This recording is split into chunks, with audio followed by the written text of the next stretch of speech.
friends. Welcome to episode 244 of School Librarians United. I am your host, Amy Herman. This podcast is dedicated to the issues and challenges school librarians face every day.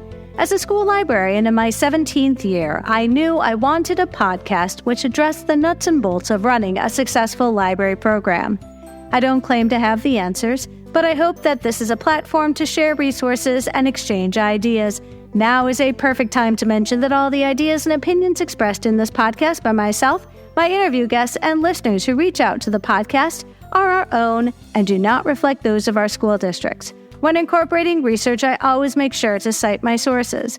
So whether you are a novice or a veteran school librarian, this podcast has something for you. Friends, I wanted to start today's episode with a fantastic letter written by listener Helen in Australia. What some of you may know, but most of you probably do not, is that the largest listening audience outside of the United States has always been Australia. And I'm keenly aware that we have this wonderful listening community halfway around the world who are tuning in. And in this case, Helen wrote this fantastic letter. I asked her permission if I could share it. And so, friends, here we go. Hi, Amy, all the way from Melbourne, Australia. I am a library technician in a secondary school with approximately 550 students. I absolutely love your podcast and look forward to listening to the latest episode on my drive to work on a Monday morning.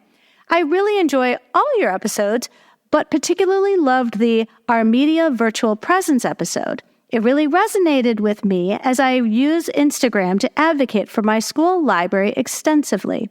Check out at FHC Library on Instagram. With over 6,000 followers, I connect with other school librarians, authors, and readers around the world. My library social media presence has really raised the profile of the school library within our school community, and there has also been a lot of personal benefits for me. One of my highlights was traveling from Australia to Ireland earlier this year to meet in real life with someone I met over Instagram, who I now consider one of my best friends. I make it a goal to promote Australian authors, in particular Australian children's authors, which has resulted in some real recognition for our school library in the author community. And it is a thrill to be able to count on some of these authors as friends now. I also have written articles about how I use Instagram to advocate for my school library, as well as presented to other school librarians in webinars. I post reels every day, as well as photos of activities happening in the library and book reviews. I have been able to add thousands of dollars of books to the school library collection through publishers sending me books to read and review, which I then put in the library collection. Anyway, I just wanted to share my personal experience with a media virtual presence and how it has been such a positive thing for my school and school library. Thanks for everything you do to support school library staff around the world. So friends, Helen was absolutely kind in taking the time out of her busy day to let me know that she connected with content. And, I do my best to make sure that when we record episodes that it's going to reach a global listening audience, with the understanding that sometimes it doesn't. But what is fun is every once in a while I hear from librarians who are like, I listen to all your episodes, even if I know they're not going to have something to do with me. But you know what? I always get something out of it. I'd also like to use this opportunity to show my appreciation to two county EdTech leaders who I have seen several times recently, especially today, to learn about AI. Laura and Venus have been busy providing training opportunities throughout the summer and the fall to help educators in our county be AI ready. I'd also like to extend a very special welcome this week to Tracy and Joelle in Florida and Alicia in Georgia. I welcome you and all listeners to reach out with your feedback and episode suggestions. You can reach me either on Facebook, on X, formerly known as Twitter. My handle is at LMS_United, or the email address schoollibrariansunited@gmail.com. If you include your mailing address, I'll be sure to send you a podcast sticker. Be sure to listen to episode 224. I announce a sponsorship with Literati Book Fairs. And now is a chance to hear from one of Literati's team members, Jenny. Jenny Powell, welcome to the podcast. Thank you. I'm glad to be here. Jenny, I am always excited to meet the members of the Literati team. So for listeners who are tuning in right now, would you give us an idea, what is it that you do for Literati? Yeah, I am the design lead of our book fair team. So I help find the direction that we're going to do for all of our themes and help produce all of the design materials that we do season after season. Fantastic. As the creative mind behind so many of the visual elements that go into a Literati Book Fair, what all goes into bringing those designs to life? Great question. A whole lot.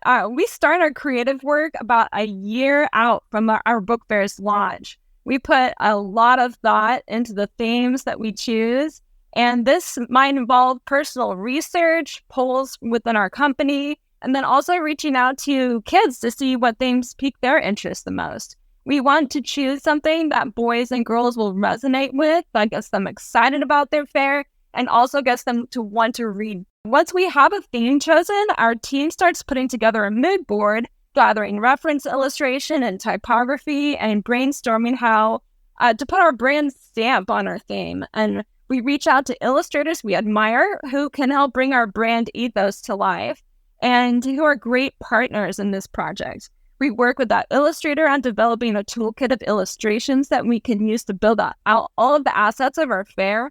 And we make sure that every single piece of marketing materials that we produce for students and librarians and parents is all within that design ethos. Before the announcement of our themes, we also do an exploration of typography to develop the logo for our theme, and that's used on all of our materials. And the fonts that we choose extend out to all the signage that we use and bring everything aesthetically together. I love that. It is so important that there's a visual component to this because, when you're building up that excitement for the book fair, it's hard because the kids know it's coming, but there's, the book fair is not there yet. So we really do rely on those visuals to be able to put out into our messaging to our families, because that's all we've got to go on. We're like, I promise, it's going to be here very soon. Yeah, of course. You know what? I appreciate you giving us sort of this behind the scenes, because I'm going to tell you right now, I don't have an artistic bone in my body. And I know that there is so much thought and it is so intuitive, and the things that you're doing are very intentional. And now I have a better understanding of why it all comes together in the way that it does, and how methodical you are in the research that you do to make sure that this is something that appeals to all of our students. Awesome. Well, I'm happy to go into more detail too. I love talking about it. Well, I hope you'll join us next week. Thank you so much, Jenny. Thank you. Friends, be sure to tune in to learn all about Literati and their very generous offer. Librarians who book their very first Literati Book Fair for this upcoming school year and mention the code UNITED when booking may qualify to receive a $500 gift card from Titlewave. Visit the link in today's show notes and call the Literati team today to see if you qualify. And now a word from our sponsor, Capstone. Capstone is an innovative publisher and education technology provider of children's content for school libraries, classrooms, and at-home learning. Home of the award-winning PebbleGo research database, Capstone has a passion for creating inspired learning and intellectual curiosity in children, and I am so excited to be working with them. I'm also grateful to Capstone for their continued commitment to support the podcast in Season 6. They are offering listeners of School Librarians United a very special discount. Visit shop.capstonepub.com and use the code UNITED to get $20 off an order of $100 or more for both print and Capstone interactive ebooks. That's code UNITED for $20 off an order of $100 or more for both print and ebooks on shop.capstonepub.com. And now for today's episode, Being AI Ready, and my conversation with Dr. K. Oddone.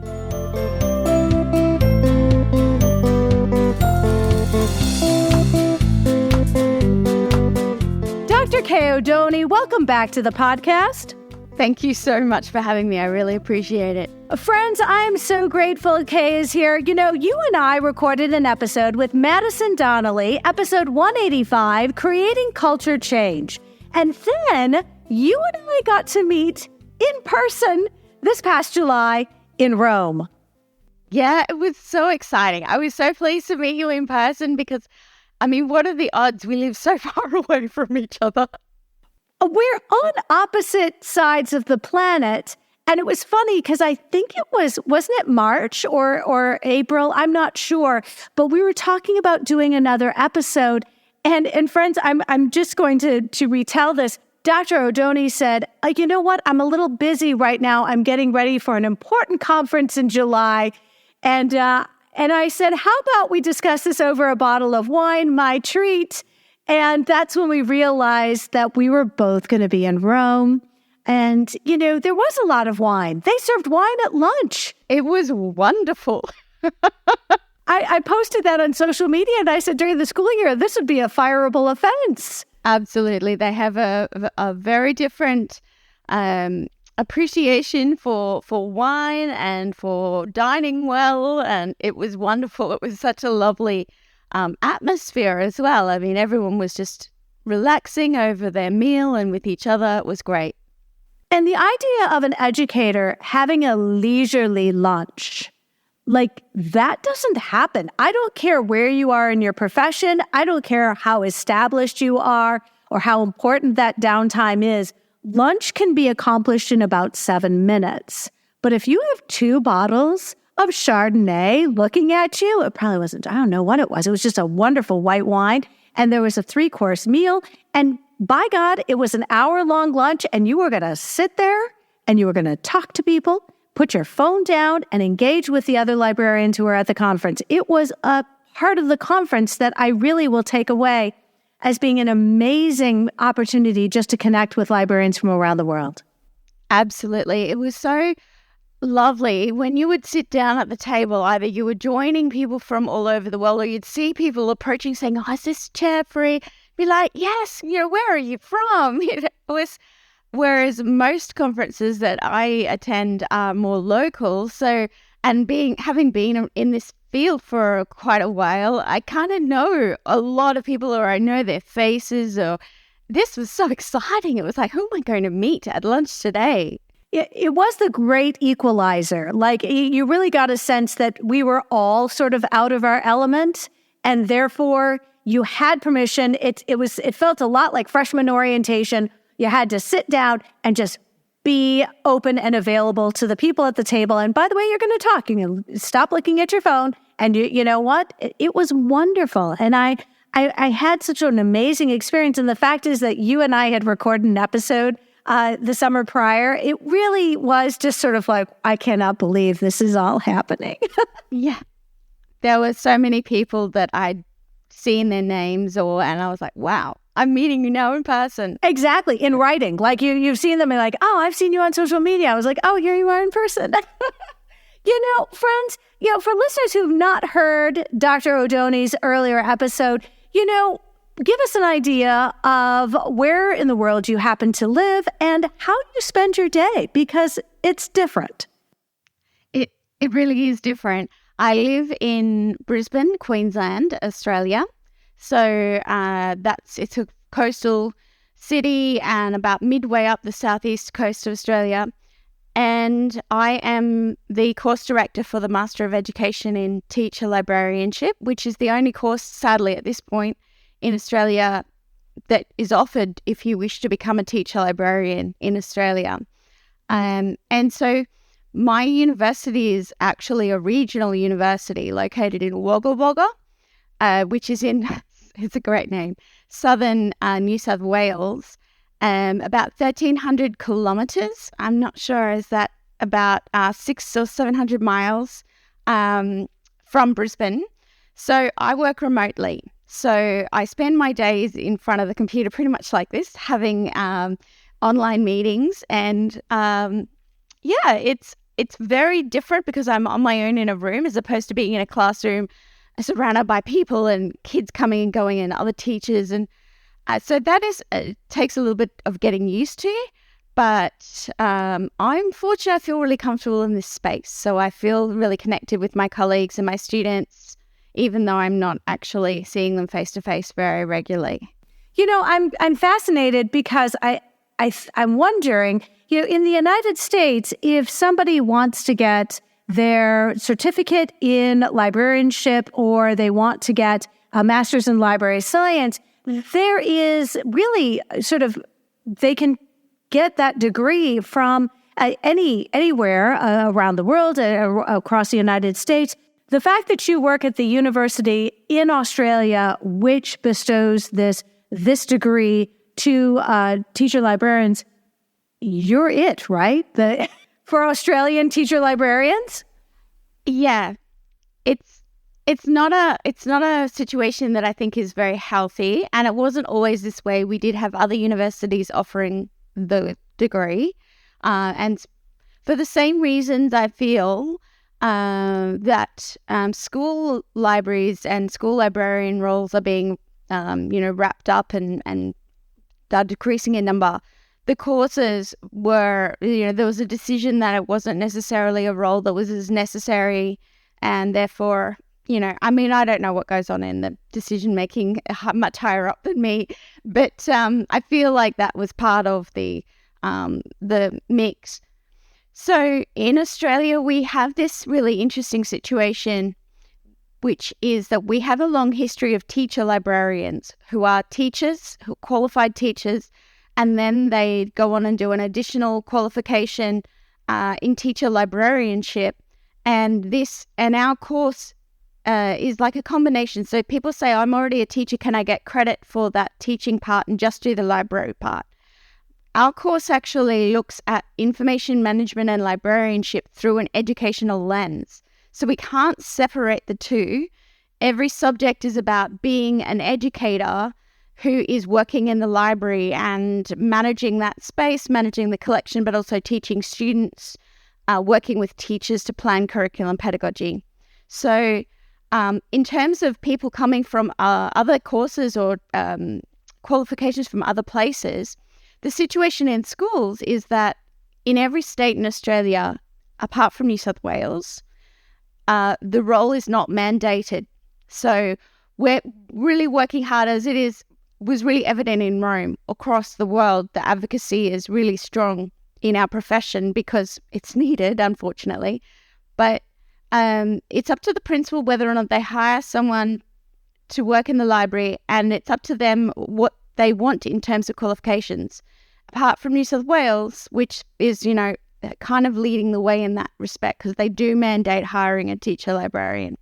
So if you come and you say, I am an educator and I have library qualifications or I have school library qualifications, then the principal may well feel that you are the perfect person for them. There's not really a strict rule about what qualifications you need. You might be a librarian with no teaching qualifications working in a library, a teacher librarian, a library technician, a parent volunteer.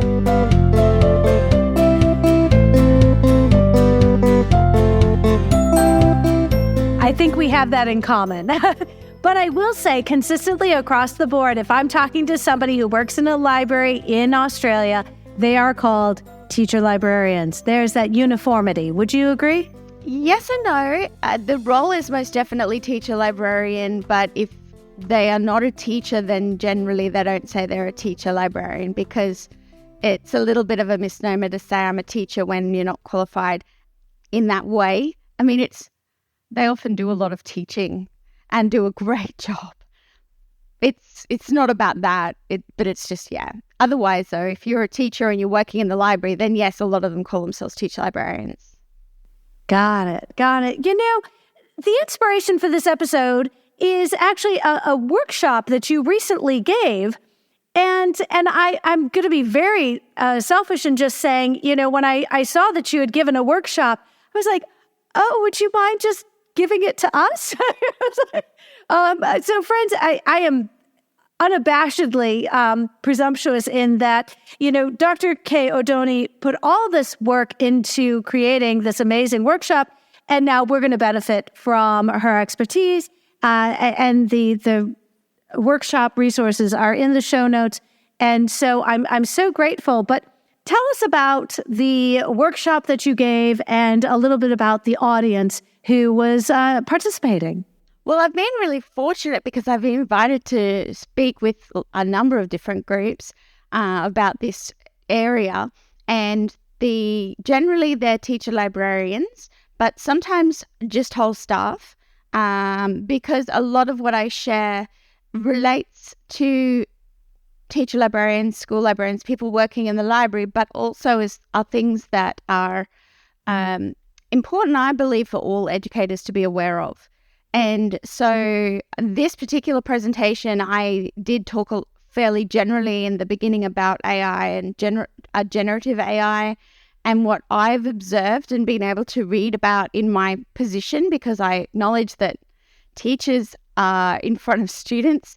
They don't have that luxury of being able to sit down and read a number of different articles of a morning, whereas I do have that. That's part of my role. And so I'm very fortunate. And that's why I feel it's really incumbent upon me to share that information as much as I can, whether it is in a formal article. My colleagues and I have just sent off a journal article to hopefully be published, but also I've presented these workshops and conferences about the topic, because I think that's part of my role, is to continue to raise the awareness within the profession.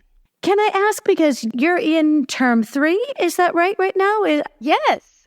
Term 3 is just ending, where most schools are about to go on holidays. That's right. So there's term 3 is ending, and then term 4 will start up in towards the end of October. And then it goes all the way till December. And then you're on your 6-week summer holidays. Well, teachers are. I'm not. But yes, the summer holidays are that long period of time over December, January. That's when we have our break. You know, I'm very curious, because I attended a workshop over the summer here in Michigan, and you know, it was with other ed tech specialists and people who work in educational technology for their district. But what I didn't see were administrators, meaning the principals, the people, the headmasters, the people who would be making the decisions across the school and the school districts about what the district was going to, what the schools were going to be doing moving forward as a cohesive decision. Are you sensing, because right now you've been in school this whole time, most of the United States has only just recently gotten back into our school rhythm and our school year, but do you sense that when you meet with educators that the leadership has a sense of what they want to do, or are they stumbling just like the rest of us? Unfortunately, like you've observed, a lot of the professional learning opportunities and conference and things like that I attend, there's not a lot of administrators or principals in attendance. Sometimes there are, and that's great. And so I don't tend to speak with them a lot to get an idea of where they're at. But my general feeling is that teachers are really keen to learn more and to find out where this is going and how it's going to impact their practice and their students and themselves. And I feel as though, and I understand why this might be the case, I feel as though leadership at the moment either falls, if they're in an independent school and they have more decision-making capacity, they may be encouraging that professional learning and planning on a whole school basis. But I feel that in department schools and places where there's that more of a systemic overarching framework, a lot of principals and leadership are kind of putting it all on hold. There's some levels of policy development, frameworks being developed about AI in education at a government level, at a federal government level and a state government level. And I feel as though, and also there are a lot of systems that have just blocked ChatGPT, which is obvious. It's not the only generative AI tool by a long shot, but it feels as though that's blocked. We're not moving on this until we have more advice from above. And I completely understand that, because it is something that has potentially a massive transforming impact. And so you don't want to take a wrong step or a step outside of the bounds of what your department are suggesting. But I also feel that while this is on pause in terms of practical implementation or understanding, things are changing and happening and rolling out in the real world, and I'm wondering what's going to happen with that gap. What is happening in that gap? Well, and I think in the absence of messaging coming from the leaders in our respective school spaces, I think that people are going to create their own narrative. People are going to, in the absence of having any sort of guidance from, the people, the higher ups, I think that where I am concerned is that all too often, if we mention something, the version of what is heard at home could be radically different from the version of what was said in school. And so when you do not create an official stance on something as, contentious as generative AI, all of a sudden the concern is it is either that you are just, it's the wild, wild west, that you, and anything goes, there are no rules, it is, mass chaos. Or, you have districts which in hindsight, of course, their sort of gut reaction was to simply say, shut it down. And all of them that I'm aware of, at least in the States, have come back to say, yeah, you can't close Pandora's box. It's open. We're just going to go for it. And I think that we have to empower our educators with information that allows them to make informed decisions. As I said in the conversation with Dr. Christopher Harris back in June, this is not the last time we're talking about AI. I've already apologized in advance to Kay Oddone that we will be following up with another AI episode at some point in the future, to be continued. It's just the nature of the beast. Absolutely. It's such a moving, fast-changing space, and I feel like even that fact there means that, I can only share my observations and my gut feelings about what's happening in schools, what leaders are thinking, what departments are thinking. I believe, judging from the amount of conversation in social media and in between teachers in different groups online, and there's a lot happening. It's just not necessarily coordinated, and it's there's a lot happening, and I'm really excited to see what happens. I just feel that in my role, I like to provide a more overarching view, because I see a lot of conversations about nitty-gritty implementation aspects with specific tools or specific opportunities to use these tools. And that is important and needed, but I hope that it's not at the expense of the bigger picture, because this is something that really could change a lot of how we work in schools. And so to avoid getting bogged down in those very specific ways of using tools, because the tools themselves are changing so quickly that what you learn today is probably not going to be useful tomorrow.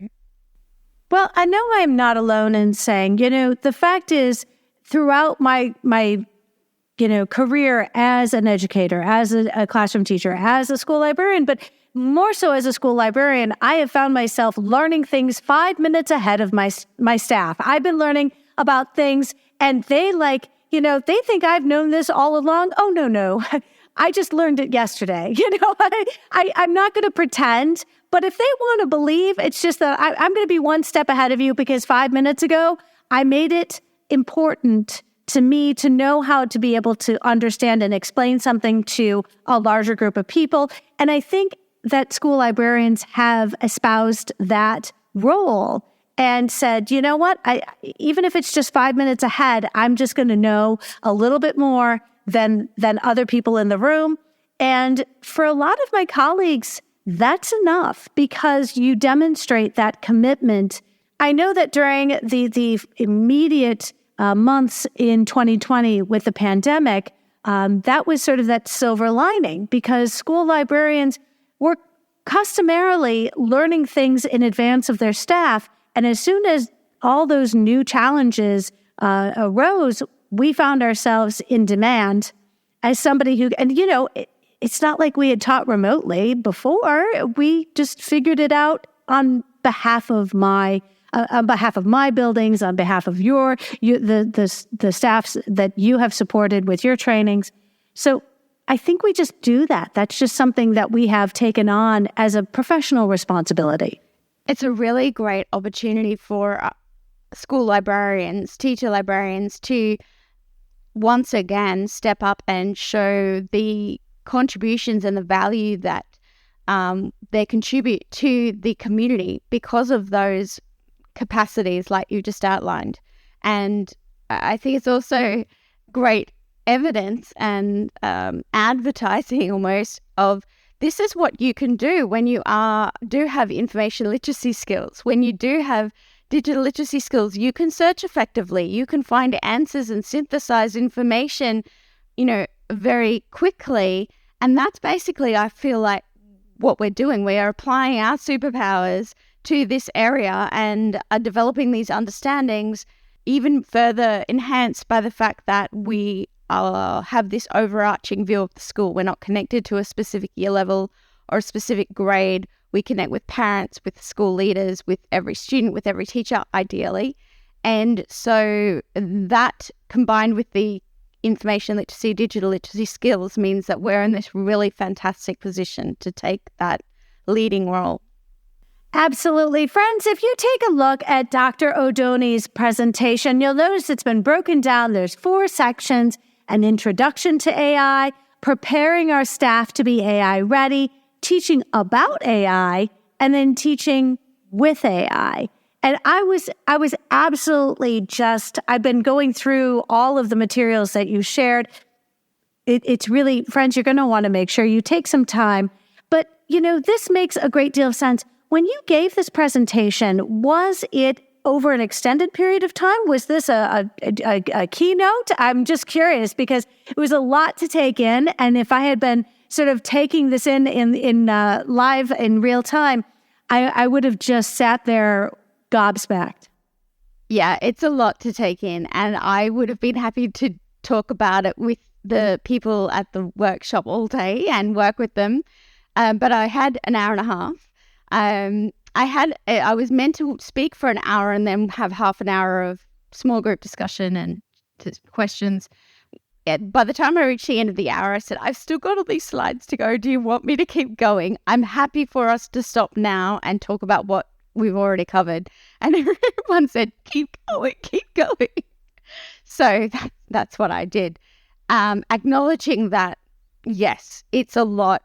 And I guess I just wanted to take the opportunities that I had to share what I felt were the key, key topics and key takeaways, rather than only cover half of it and then walk away thinking, I could have said this, I could have said that. At the time of this recording, it's mid-September 23. Most educators and school librarians have already had an opportunity to try firsthand some of these AI platforms, which are readily accessible. And I'm intrigued by the title of your presentation, AI Ready, How School Libraries Can Lead in the Area of Algorithms. And, I want to give you a chance to just sort of, give some of the rationale and how you decided to frame this presentation, which, this opportunity to make a meaningful impact on your audience. I have to acknowledge that the concept of being AI ready is most definitely not my own, that I learn about this concept by reading the work of Professor Rose Luckin.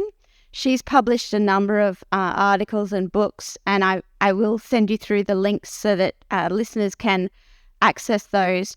She's written this really great book and article about empowering educators to be AI ready. And what I really liked about it was that it went beyond teaching with AI and using the platforms it also encourages teachers to teach about AI. And I feel that we sometimes assume students know more than they actually do, and that we introduce these tools that is fantastic, but we don't necessarily build a foundational understanding about how these tools work, why they've been chosen to be the best tools, all those meta skills that enable students to then independently navigate information and ecosystems that they inhabit. So I really loved that concept, and it's why I broke it down into those sections about teaching with and about. And I also feel that teaching about AI and the idea of algorithms and algorithmic cultures is what's so important for us as school librarians, because that's the part that impacts not only the learning and teaching in terms of when students are researching for assessments and assignments, but it's what's going to impact their everyday life. And I feel that classroom teachers, subject teachers, they rightly have their curriculum to focus on that content, those skills, that process. School librarians, teacher librarians can pick up that area where it's about, this is your skills for your entire engagement with the information ecosystem, not just at school and not just when learning academically, but when learning about anything in everyday life. So that's why I tried to encompass that in the title.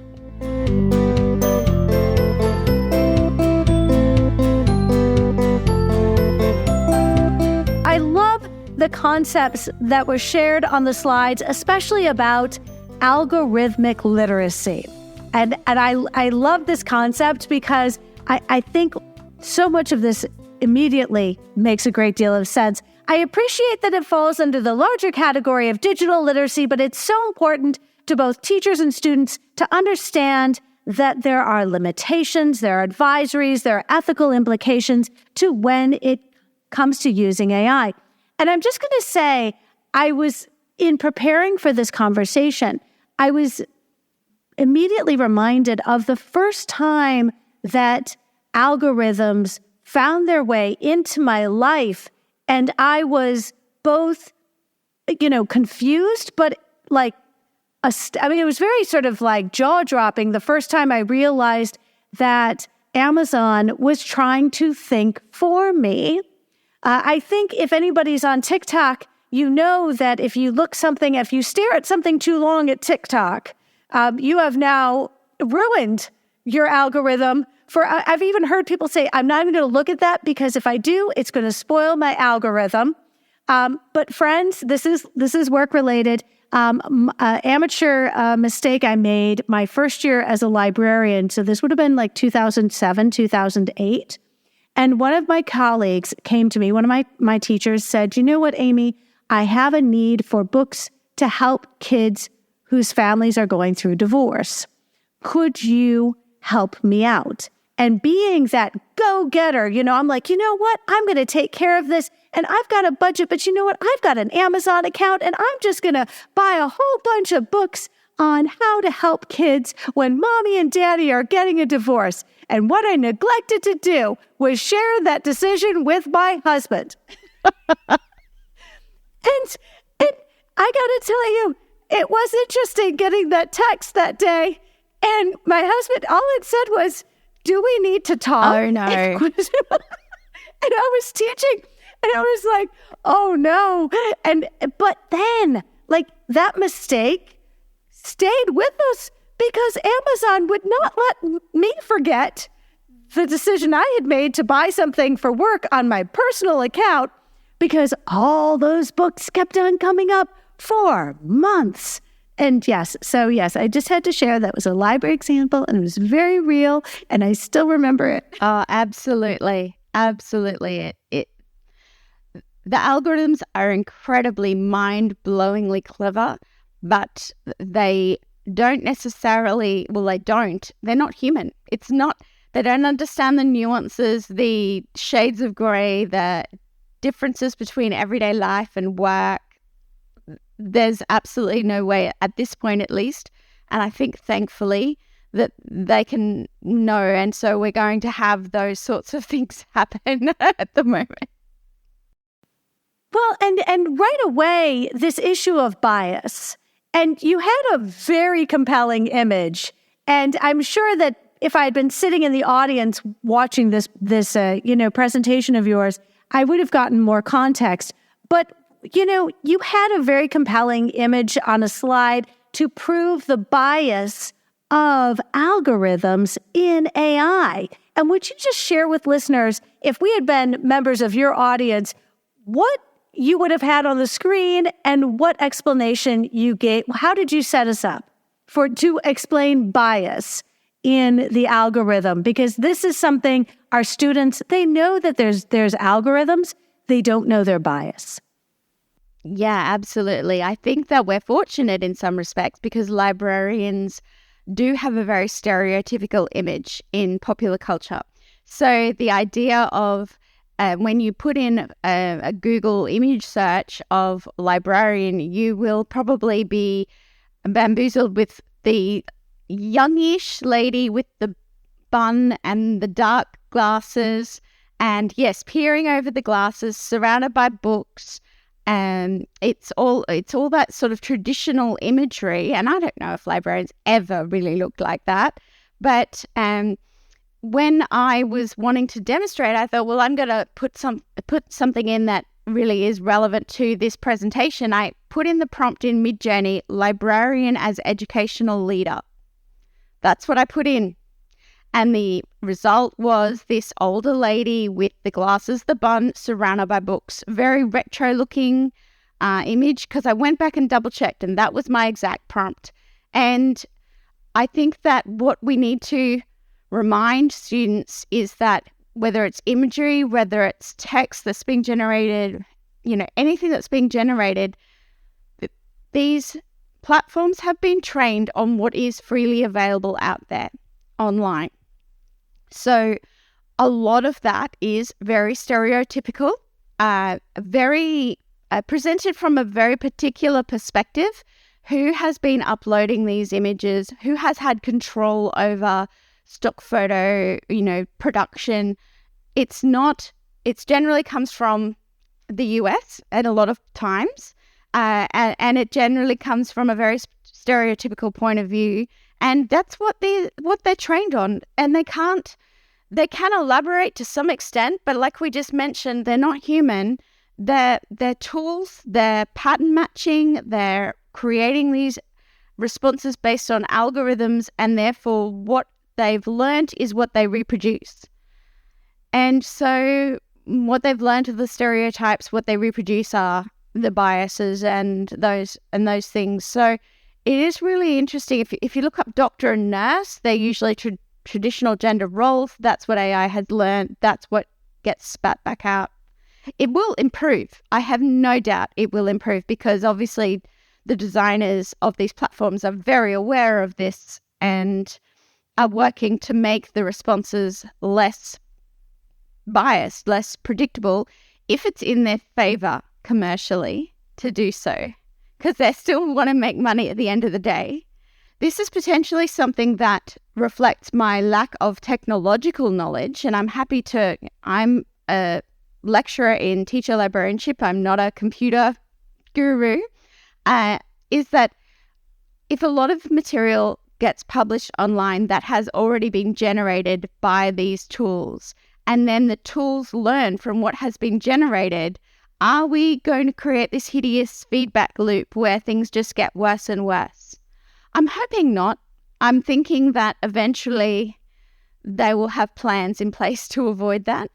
But I just know that already we see a big reliance on this generated text, generated images in websites like, for example, BuzzFeed, that type of, I'm not saying BuzzFeed specifically, but that type of website. And I'm wondering if, because it's freely available and that's what these apps are at the moment trained on, is it going to create a loop?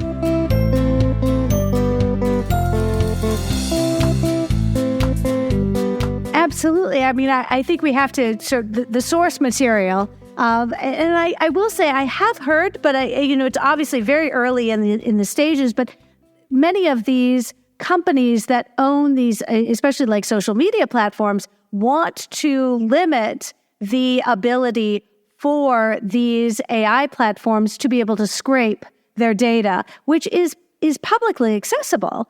You think about the things that are behind, I want to say paywalls, but behind subscription services. And I think about the things which I pay for, which are subscription-based. And I have to imagine that the AI might have a difficult time getting through something that requires subscriptions. But when it comes to things that are freely accessible to everybody, all of a sudden, it's no holds barred. You mentioned the ethical implications of AI. And I'm hoping that you'll go into some elaboration, because it's one thing, in me, I automatically think about the rampant cheating. The students are just not doing the work. They're just going to put something into AI. But you raised something that was very unexpected. And that was the ethical issues in your presentation are the human and the environmental cost of AI. And I'm like, well, that's going to have to be explained to me, because I'm not quite sure what you're talking about. Sure. I feel that this is a big part of that teaching about AI. So the cheating, potential for plagiarism, that's how students might use AI unethically. But in terms of learning about AI, being aware of the human and environmental costs that are happening and that may potentially happen, I feel is really important for students and teachers, so that they are informed users. They're making informed decisions when they choose different platforms. And the human cost, I think, is very well hidden, because it's not just generative AI, but that's a particularly massive example of it. And that is that when we put something into, say, for example, ChatGPT, the response is, although it's been trained on everything that's available freely, publicly, up to a certain point in different places, the responses are generally clean, polite, and they don't have offensive material, generally speaking. It will actually say things like, this requires me to present offensive material, I can't do that. Things like that, which is fantastic. But the way we get to that point is that the algorithms need to learn what is offensive and what is not offensive. And so companies have been using groups of people in lower socioeconomic countries, in less well-off countries, Africa and places like that, where people are desperate for employment. And what they do is they pay them very low rates to go through and label examples of what is offensive and what is not offensive. And so these people need to look at masses of information that has been scraped off the internet. And we know that some of that can be quite horrific. Some of that could be images of just things that we don't even want to think about. But they need to look at those and say, yes, that is offensive. It is an example of X. That is offensive. It is an example of Y. So that the algorithm can then learn and use those labels. Once the labels have been created, the AI can step in and cover masses of information, but it still needs that fundamental human labeling at the beginning. And so people are paid very, very low rates to do that labeling, because it's essentially a very low-skilled job, but I can only imagine the emotional and mental toll something like that would take. And the fact that you're being paid very low rate to do that, it's questionable whether there would be support for those people. Should they even be asked to do those sorts of things, so that other people in more fortunate countries aren't offended, don't receive the offensive material? So that is a real ethical issue for me. That is a real challenge, because does that mean we don't use the tool? And I mean, these are big tools. This is Facebook and OpenAI, or do we go into it knowing that that's the case, but still it's very challenging. I think it's important that we raise these types of ideas and concepts, because eventually, and obviously not with very young students, but eventually our students will be the ones who are involved in the decision-making about these types of things. Well, and you raise such a fascinating point, and I'm reminded of, I know I was listening to a podcast, but they talk about the groups of people who respond to flagged material. So when you think about platforms that you engage on that give you the opportunity to flag material as offensive, that ultimately reaches a human set of eyes that has to decide, is this actionable? Is this something that we are going to pursue? So when you're on a social media platform or you're on, another sort of web-based platform, and you are given the option to flag something as objectionable, understand that there are, yes, is AI looking at a lot of this? Yes, but there's also that human component, which is also responsible for making that ultimate determination. And in effect, humans helping machines become more human. Absolutely. Mind blown. Yes. Yes, absolutely. Oh my goodness. I'm going to ask you an honest question.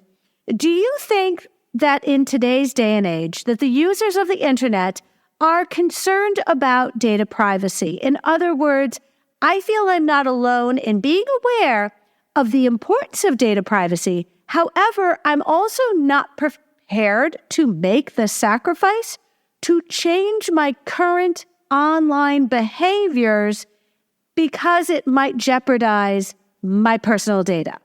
And I happen to be an informed consumer, but I happen to be selfish and lazy, and I enjoy the ease at which I can do things online.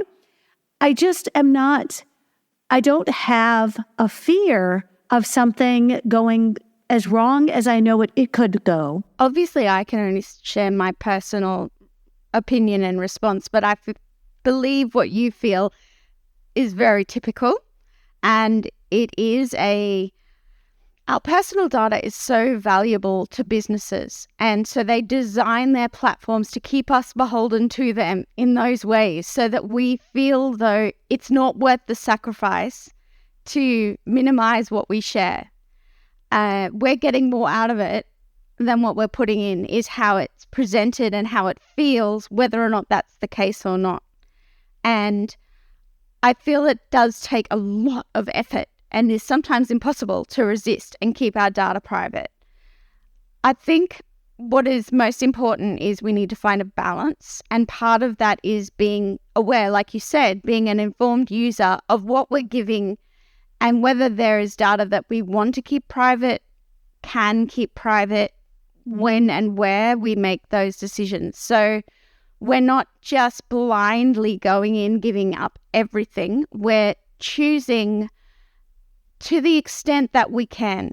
So for example, I keep my location on my phone turned off all the time, except for when I'm using obviously maps to get somewhere, or I need to order an Uber and it needs to know where I am. So I'm very familiar with flicking that little switch on and off. I know that doesn't make a massive difference because there's still the Bluetooth tracing me and there's still other things happening that I can't control because I've chosen to use this phone. But at least, I don't know whether it's false comfort, but at least I am engaged in part of the decision to the extent that I can. I also try to make informed decisions about which apps I do use and which companies, and sometimes that means sacrificing. That's the best we can do, I think. There was a really interesting article where a journalist tried to live for a week without the big five, without Google, without Amazon, without, TikTok. There was a group of, and it was impossible. They couldn't do it and still achieve their goals in living and working.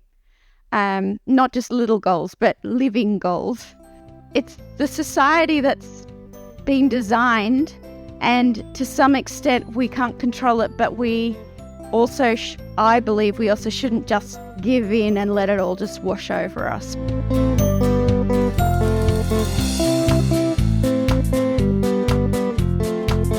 Well, and I want to ask you, because, we talked a little bit about scraping the internet, and I feel like there has, and for many of us who had at one point used Twitter more, before Elon took over, and it the entire vibe of TikTok really took a very dark turn. And I felt like I was seeing less of the library Twitter love that I have always enjoyed. And if I, for 1 minute, went out and just simply perused the, what was happening in the now X, I felt like, okay, if this is what AI is scraping, if AI is going through and looking at X now, it is, when you look at it, is an incredibly hostile and very polarized, exchanges that are happening between, in many cases, people who will never meet one another and therefore are emboldened in the things that they express to one another. And I'm thinking that so much of what I have to get, I feel like AI right now, if what it is doing is learning from these exchanges on, especially American social media, I feel like, God help the rest of the world, because it's like, I appreciate that the Americans are not the only ones using social media, but when you realize that the temperature of our social media is highly agitated, highly, just antagonistic, that we are just muddying this possible source of information for artificial intelligence. I agree. And it does feel sometimes like we're losing control, and that the outcomes of the development of these platforms and where we're going is just downward spiral. I also believe, though, that this is why our role as school librarians and as educators in general is so important, because someone, and I feel like it's educators and school librarians in particular, obviously from my point of view, it needs to promote critical thinking, information and media literacy, these skills that allow people to navigate these incredibly murky, horrible spaces in some cases. If we give up on those, then we really are just giving in and giving up. And I feel that all we can do is educate and try to develop those skills in ourselves and in our students and in our fellow teachers so they can pass them on to their students. That's part of the reason I feel that I am contributing, and why I chose to become a teacher in the first place, was that, yes, the whole world might feel like it's going to hell in a handbasket and I have no control, but at least what I am doing is contributing to help address it. If it doesn't end that way, I did my best in my space and with my skills to make a difference. We are starting with our staff meetings, and for the first time, and this is my third year in my high school, a group of teachers came over to me and said, we would like very much for you to come and train our department on the resources that we have here at the school.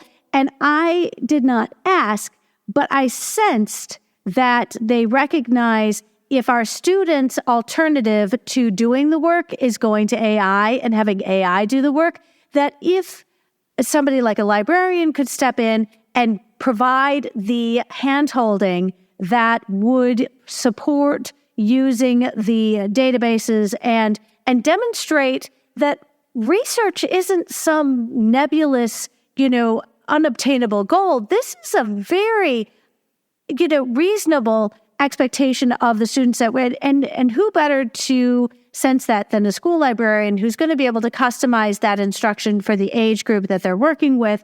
And I feel like this is, rather than feeling threatened by AI, I feel like we are needed more than ever, because AI as a solution really does, if teachers find that threatening, then they should find the fact that there's a certified school librarian in their building, what? We're gonna have a one step at a time, but I'll tell you what, let's get the librarian in on this, because We need somebody who has a better sense of what's going on when it comes to digital resources. Yes, absolutely. This is why I can't understand why this school librarian, teacher librarian, why these roles are not being introduced in every single school and made mandatory full-time. To me, it's not just about I want to keep my job or I really like and passionate about this particular role. It seems to make total and utter sense to me. And I don't understand.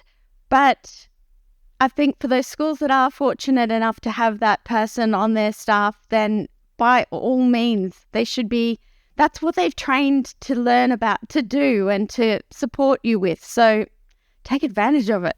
Exactly. I've heard AI be compared to just another step in the evolution of learning tools like calculators and spell check. But I feel it's also Pandora's box, that once we invite AI into our classroom lessons, that we're effectively giving our tacit approval to something I don't think people, least of all our students, can comprehend of the lasting impact that it's going to have, and more especially of the learning opportunities that will not happen now because there is an easy out.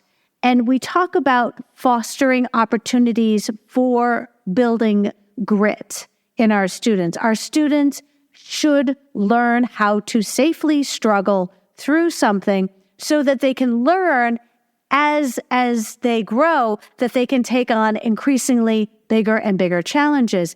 And yet AI offers you not a life raft. It offers you a back door. Like, you don't even have to do the work. We're going to just make sure, let's just find the fastest, easiest way to accomplish what you need to do. No struggle, no learning. And therefore, they are even less prepared when that next challenge comes.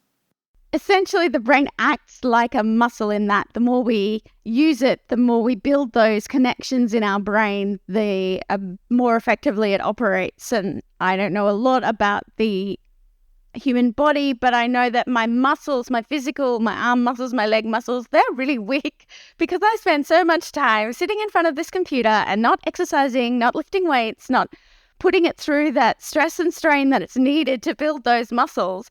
But I do use my brain and put it through a lot of stress and strain. And it's not always comfortable, like you say. And I can understand why students do choose to not go through that pain and to take this other option, which is becoming easier and easier to access.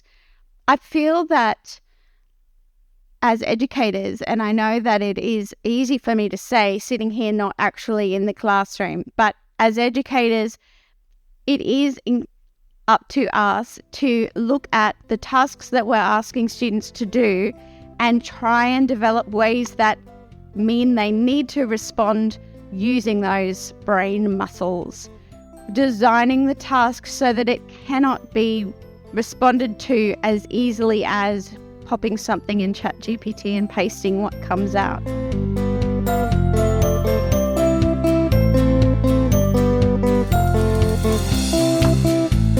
Obviously, these tools are going to be included in platforms that we use every day. It's even there already. Canva already has an AI facility.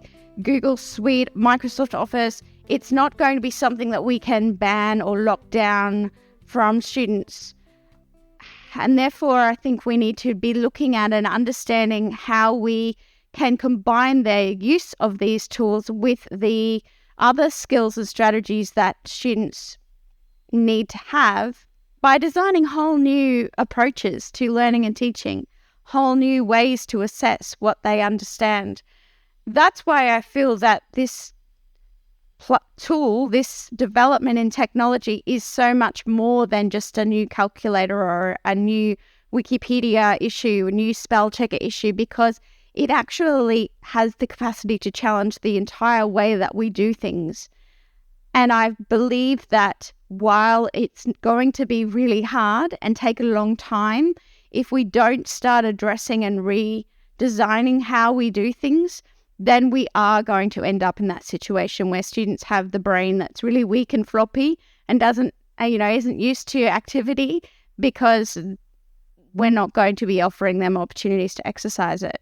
Well, and I think in the conversations I've heard with educators in my building and at the conferences I've been going to and attending workshops, I think that right off the bat, the educators are looking at how to reallocate the time that they spend face-to-face with their students and rethink what is being expected of students outside of the classroom, and in many ways breaking down the processes so that when a finished product of, in this case, writing or research is then, we take a look at that, that isn't the first time the educators, the teachers are looking at it.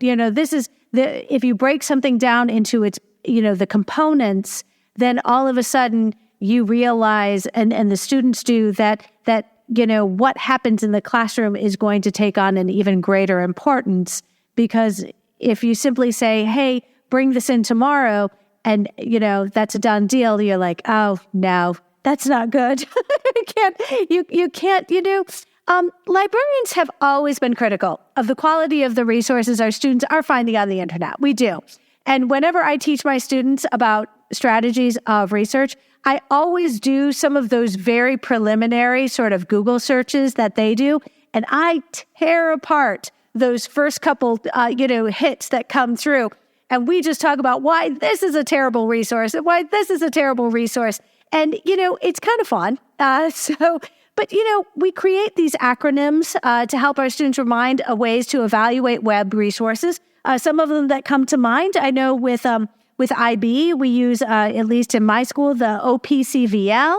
I know I've heard of the CRAP method, the SIFT method, all ways that we require our students, to form decisions, to form judgments about the quality of what they're using. The question I have is, how has the very nature of AI changed website evaluation? If, in effect, the generative AI means you're sort of bypassing the internet as the user, and AI is doing the work for you. Yeah, it's really interesting because a lot of those checklist approaches focus on looking at the specific resource and analyzing the specific resource. And if that specific resource was completely generated by AI or populated with material created through AI, then just looking at that source in isolation is not going to work in terms of evaluating its quality, because a lot of the terms that we use for, like with the CRAP test, we're looking for currency, relevance, authenticity, accuracy, purpose. Those things are still really valid, but they don't hold up when the material was generated potentially 30 seconds ago by a not human. What is the authenticity? What was the purpose of the machine when it was creating that? That just doesn't make a lot of sense to students on that surface level at all anymore. And so I feel that whole idea of lateral reading and those skills that professional fact checkers use by going beyond that original source and comparing and trying to find what are the different voices, what are the different perspectives on this topic. It's a lot more time consuming. It's a lot more challenging. Maybe it does exercise those brain muscles, but it is potentially going to be one of the only ways for us to evaluate. And it doesn't matter whether it's a student evaluating a resource for whether it's high quality to use for an assessment, or whether it's an adult trying to evaluate what the message is that's coming out of a particular news article. It's a skill that we're all going to need to develop if we don't already have it, because and the thing I like about lateral reading is that it's not just reading, it's lateral analysis, I guess, because it's images, it's videos, it works across all of those things. Because if you get a message basically through a video or with a deep fake video, it could be completely artificial. And then you go looking further for confirmation or what other people are saying. Has this event actually even really happened? Are there other reports of it? So I believe that this is one of the skills that students are going to need to start developing, rather than focusing in on that particular resource and do the checklist. I just want to share that my colleagues and I have written a paper looking at different tools, and one thing we did discover was that Perplexity.ai is a really useful tool for teaching this lateral reading skill, because it is a combination. It's a little bit like Bing, it's a combination of a search engine and a chatbot. So it gives you the answer in text like ChatGPT, but it also shows you the links and the resources that it generated that text from, so that you can get a student to have a look at the answer that it's generated, look at the sites that it's suggested, and then do their own search. And they can do their own search using Google and other search engines, but they can also do that same search in databases and places that are behind subscriptions and paywalls that the library provides. And then they can compare across and see the differences, if there are any or if there aren't any. It really gets that conversation happening and highlights how there are freely available sources, there are generative AI platforms, and then there are also databases and places that the library provides that aren't necessarily accessible freely. I think this sort of came to my attention. I was aware when I was teaching citation generators, these extensions on Google Chrome, to help my students be able to generate, in this case, we were using MLA and APA citation generators. And when the citation generator said it couldn't detect an author, there's your red flag. And I was very disappointed to find that there are news outlets which regularly rely on generative AI to create sort of short, sort of on the spot, sort of keeping in time with live news articles that are generated through artificial intelligence. And it's disheartening. I feel a lot better about the decision I made to spend some of our grant money on access to the New York Times for my students. My journalism class came down this week, and their journalism teacher, and we talked about having access to the New York Times. And I felt, I don't know, just for an hour, I could feel like confident about this particular resource and sharing it with our journalism students who are hopefully, as aspiring journalists, going to write their own content and not rely on generative AI to sort of get them through the work of becoming writers.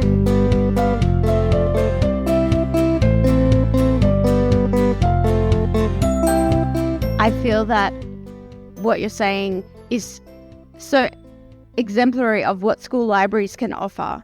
And it makes me so concerned for students at schools that either don't have a school library or that have a school library with a budget that they can't afford databases and subscription resources, because that leaves them only freely available material. And not everything that's generated through ChatGPT, what have you, is incorrect. Not everything is poor or poor quality or misinformation or disinformation. But it means that they don't have that opportunity to have that lateral reading across. They can only access one type of information, the freely available information, which limits their capacity to learn about the differences in quality. I wanted to talk with you about teaching with AI, because it is all about knowing how to generate the prompts and to revise the prompts to get the desired end product. And it's likely that some listeners have heard about this quote from Richard Baldwin. He's an economist and professor at the Geneva Graduate Institute in Switzerland, who said, quote, "AI won't take your job. It's somebody using AI that will take your job," end quote. And I feel like this is the attitude we need to have, because it's not unlike when people said, oh, who needs librarians? We now have the internet. And it was like, oh, we've been here before. We know what to do. Like, we know that as the people who are facing this very real threat, that we have to form our own role in how we are going to support our school communities. Yes, and prompt engineering is very similar to search strategies in the way that you always get results from Google. You always get something generated through these tools, but the quality of that response is dependent on your search string or your prompt. So I really like the work of Adrian Wallbank, and I'll include the article that he wrote for the TimesHigherEducation.com.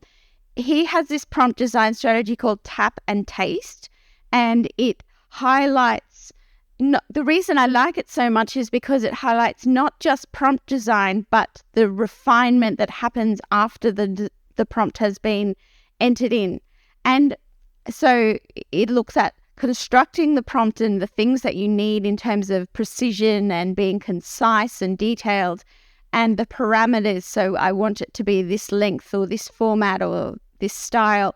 But then once the results come through, this strategy suggests you then taste it and test it, adjust it, simplify it, which is basically good search strategy technique. You do a search, you construct as good a search string as you can, you look at the results, and then you refine and you continue to craft the search until you start receiving the results that you're looking for.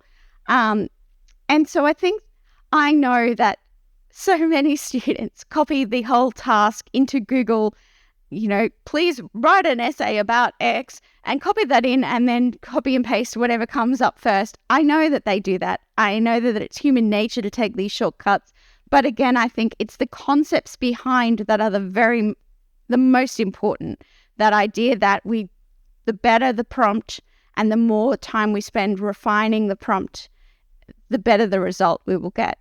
And it's really easy to demonstrate that with image generators. So we don't have that opportunity with search strategies so much, but with image generators, it's something that's visually impactful straight away. When you put in, I want teach a librarian as an educational leader, and you receive the results of the lady with the bun, you know that you need to add in more refinement to your prompt to try and get a better result. I'm thinking back to when I was in the elementary school, and one of the very sort of introductory lessons about writing effectively and writing procedurally and writing step by step was tasking the students with writing step by step how to make a sandwich. And then to read this aloud and have the teacher do what the child says and realize the absurdity that when you do exactly what the student wrote in their instructions on, in this case, it was peanut butter and jelly, and you have to know there's going to be a great deal of paper towels, and you have to have a wash basin, you have to have a sink in your room. I mean, it is an absolute disaster, but it highlights to our students the importance of how you phrase what you want to say and why it's important, and communication. And I think, this is just the digital version of that. It's like, oh God, that's wonderful. If you could choose, what should listeners take away from this conversation on AI? In our first related episode, ChatGPT with Dr. Christopher Harris, we acknowledged it would be the first of many episodes addressing the evolution of AI. Absolutely. I think along the same lines, what I would love for people to take away is that at this point in time, no one is an expert on this. It's changing so rapidly.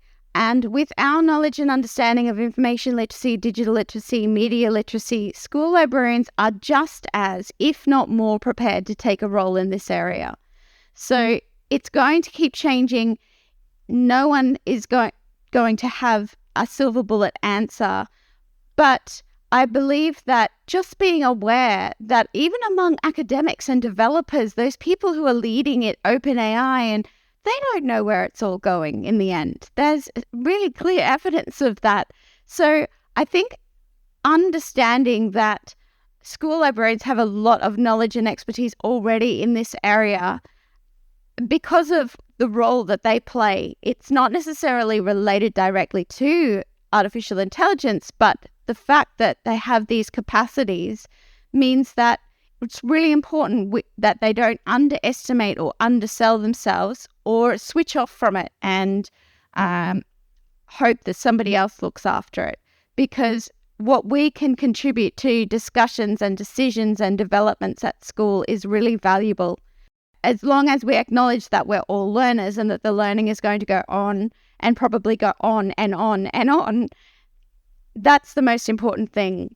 And the other thing I wanted to just add was, if someone does say they are an expert and that they're all over it and they have the answer, your spidey senses should really be tingling, because there's quite a number of programs and things for sale that I see even now, and lesson plans for sale, and people making money, which is totally understandable, and people need to make money. But please be aware that as a school librarian, you probably can do the same or better than what's being sold to you.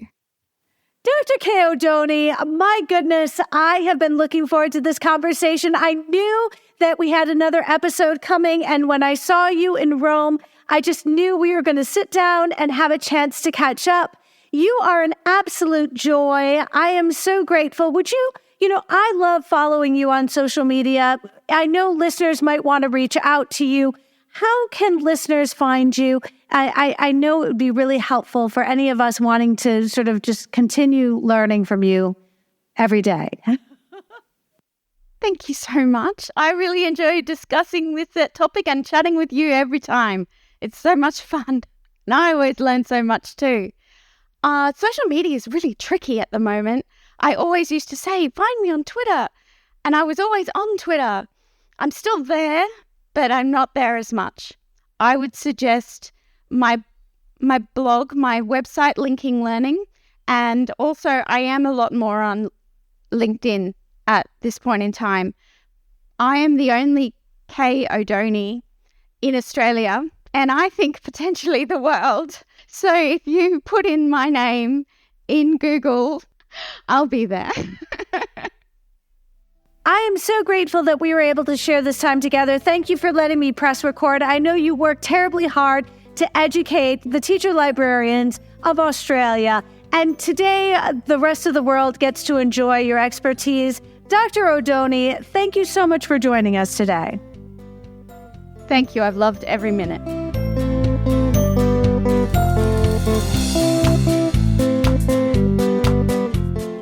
Friends, you won't want to miss this week's show notes. It is absolutely packed with presentations and curated lists of resources which you will be able to use not only to build your own AI readiness, but also to share with your staff and your students and perhaps your administrators as well.